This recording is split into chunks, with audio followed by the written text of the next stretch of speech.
Hi. All right, we're going to be talking about Chapter 1, Section 2, the first half of it, functions and their properties. So in this section, we're going to go over a lot of vocabulary. Some of it will be very familiar, like function, domain, and range, independent variable, dependent variable, and then some of the vocab might be new because it's vocabulary that we often use in calculus. So to review, first, a function f is a rule that assigns to every element x in the domain a unique value f of x in the range. X is the independent variable and y, or f of x, is the dependent variable. Now, the function does not depend on the variables being used, meaning y equals sine of x, it's the same function as v equals sine of t, where t is time and v might be velocity, right? Both of these algebraic expressions describe the same function. They're going to have the same graph. They're going to have the same properties. So example 1, determine the domain and range of the function f of x is equal to the square root of x plus 1 all over x minus 1, which in my opinion, I wrote it like this so that it would fit nicer on the paper, but I would instantly have a numerator and a denominator. And so when you're trying to find the domain, it's easier to think about, well, if you're dividing by something, the denominator can never equal 0, right? So when will your denominator be 0? Your denominator will be 0 when x is equal to 1, right? So x cannot equal 1 is part of our domain. What other restrictions do we see in this? Well, I've got the square root of x plus 1. Well, remember, the square root of anything inside the square root cannot be negative. So if x plus 1 cannot be negative, what does that mean? That's like saying x plus 1 cannot be negative. We typically don't see slash through of inequalities, so instead we write it, well, if it can't be negative, then that means x plus 1 must be greater than or equal to 0. So subtracting 1 from both sides, that means x must be greater than or equal to negative 1. Thus, the domain is the set, really, I should have written this in set builder's notation. It's the set of all x so that x is greater than or equal to 1, and negative 1, and x is not equal to 1. That is my domain D. Now, as far as the range, the quickest and easiest way to find the range of any function, especially one that looks a little bit more complicated like this, is to go ahead and just use your graphing calculator and graph it so you get an idea.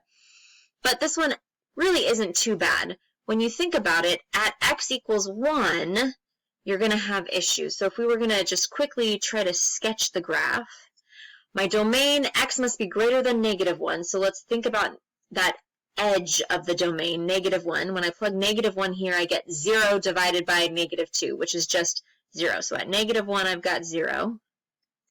That's the edge of my domain. And then at positive 1, something else special is happening. It's making my denominator equal 0.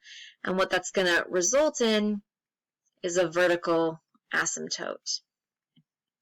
So the range is going to include all real numbers. So my range R is the set of all real numbers. So big bold R is the set of real numbers. Or you might write that as X so that X is any real number. Now why is that? Because for X less than 1, for numbers down here, when you plug them in, so let's plug in 0. That's easy to plug in. We're going to get the square root of 1 all over negative 1, which is negative 1. And then if you plug in other numbers closer to 1 but below it, 0.09. If you plug in 0.09, you're going to get a negative larger number. And what's happening is our graph is asymptoting toward negative infinity this way. So I've got all the negative y values. I can find any negative y value by plugging in super small values of x. So that's what I mean when I say here. And for x less than 1, for these x values right here, the range is from negative infinity up to including 0. Because again, range is your y values. Whereas if x is greater than 1, right, so values greater than 1, let's pick something that's going to be easy to compute. So 1, 2, 3. If I plug in 3, the square root of 3 plus 1 is 4. Square root of 4 is 2. So 2 over 3 minus 1 is 2. So 2 over 2 is 1. All right, so I can see I'm positive. And if I were to plug in 2 or 1.5, what you're going to see is it's going to be larger, right? So this is going to be going up towards positive infinity this way, and it's going to be asymptoting towards 0, but never actually getting there. There's a horizontal asymptote at 0 as well, right? So the range from 1 above is from 0 to infinity. So when you marry these two pieces together, you get all of the real line interval. Again, I don't expect you to necessarily be able to do this by hand right now, so use your graphing calculator to get a look at and see y values go from negative infinity up to 0, and then this asymptotes towards 0, so anything you can think of positive also included, so all real numbers. So go ahead and you try right now on your own. Determine the domain and range of the function f of x is equal to the absolute value of x minus 3 divided by x squared minus 1. So go ahead and pause this video and try that on your own, please. All right, so hopefully you got the domain is all values of x, so that x cannot be plus or minus 1. Because again, when I look at my function here, the numerator, the absolute value of x minus 3, there's no restrictions to the domain up there, right? You can plug any value in for x in the absolute value, and you'll get something back. Our denominator can't equal 0. X squared minus 1, that factors, right? So when x equals plus or minus 1, that's when our denominator will be 0. And that's what you see in the graph here. You can see there's vertical asymptotes at 1 and at negative 1. So to find the range, again, graph this function, and go ahead, hit menu, 6, analyze graph, 3, maximum, to find this local max. Oh, those are words we haven't even defined yet, but we'll get to them soon. To find this top part, this local maximum right here, to see what your range is going to be. So y values go from negative infinity up to negative 2.91, about, and then there's a gap, and then they pick up again starting at 0, because at f3 you actually do intersect. If you plug x as 3 in here, you get 0, and then all positive values above that. So what's happening here, if you were to zoom in, you would see it goes down, it touches, then it goes back up, and then it comes back down and asymptotes toward 0 again.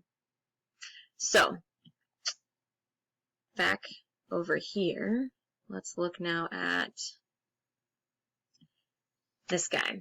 So if a function is a model for a real-world problem, then you have to be careful, because sometimes there's inherent domain restrictions that aren't obvious from the equation itself, right? We call that the relevant domain for the problem. Oftentimes may be different from the implied domain.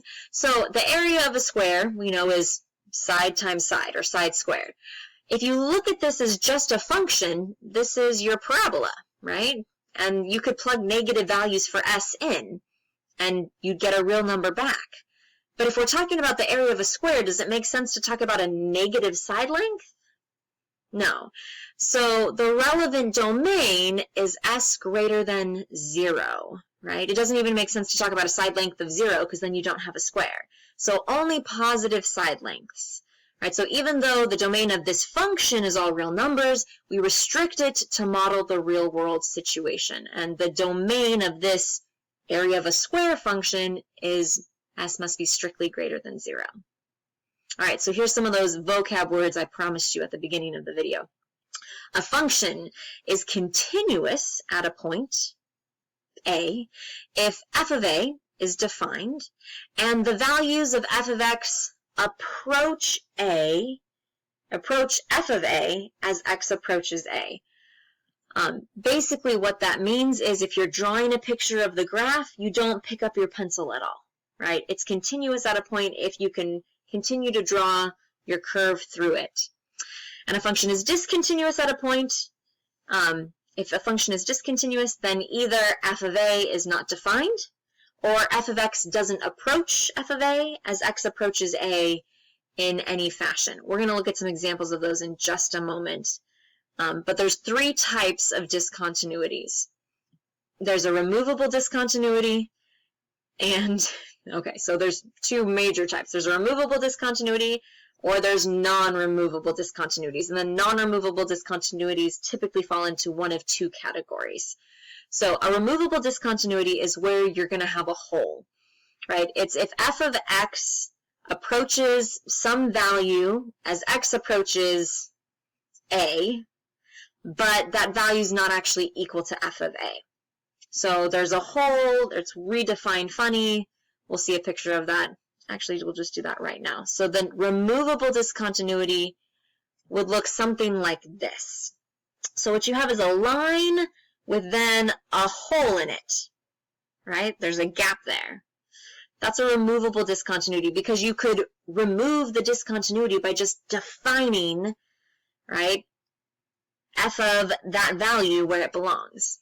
So these often come from rational functions where your denominator can actually be simplified and divided out from the numerator, right? So we'll look at that in a little bit more detail in a second. Now, a non-removable discontinuity is when f of x either does not approach a single value as x approaches a, right? And that could happen in one of two ways. It could happen as a jump discontinuity where your function's doing this and then all of a sudden, whoop, it jumps up here. Notice it's not continuous. I'd have to pick up my pencil to then redraw it again. Or when you've got asymptotes, vertical asymptotes. Again, drawing my picture, my graph, I'd go down and then I have to pick up my pencil, pick it back up. So again, these types of discontinuities are studied extensively in calculus. So here's a sneak peek at some calculus calculations. For instance, this isn't calculus so much as some advanced factoring. If you look at this rational function right here, what we're going to end up seeing is, right, you'll usually get a removable discontinuity or a hole from rational functions that simplify away a zero in the denominator. So if we look at our function, x squared minus 5/2 x plus 1, that actually factors, believe it or not, into x minus 1/2 times x minus 2. And then that x minus 1/2 divides out. It would simplify out. But you have to be careful because my original function, x is not defined at 1/2. That makes the denominator 0. So the domain of f of x is all real numbers except x equals 1/2. But f of x is equal to just the line, y equals x minus 2, except at that domain restriction, and hence we get a hole.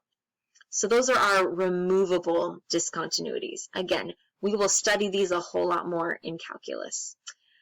Jump discontinuities almost always come from piecewise defined functions, and the absolute value function is at its heart a piecewise defined function. We're going to talk more about piecewise defined functions later. This is the solutions to the notes. I encourage you to look through this and try to make sense of it. Come to my office hours, just kind of a sneak peek. But basically what's happening is this absolute value function simplifies to a piecewise defined function that's going to be either positive 3 for x is greater than 2 or negative 3 for x is less than 2. So you've got this big jump here. And then the infinite discontinuities, which are non-removable, the infinite discontinuities happen when you are approaching positive infinity or negative infinity, or maybe positive and positive, or maybe negative negative, or the other way. The point is it happens when you're going to have a vertical asymptote, and that almost always happens when you're looking at rational functions that do not simplify zeros away in your denominator. Right here, there's nothing to simplify out. And when x equals 3, you've got a vertical asymptote. So let's give a couple quick examples of continuous and discontinuous real-world functions. So a continuous function is temperature, is a continuous function of time, right? Temperature, there's no jumps, there's no holes, there's no gaps. Temperature is always going up, going down, staying the same. There's no jumping around in terms of as time passes. But discontinuous would be the price of gasoline. Yesterday it was $1.92. Tomorrow it's $2.07, right? That's a jump discontinuity.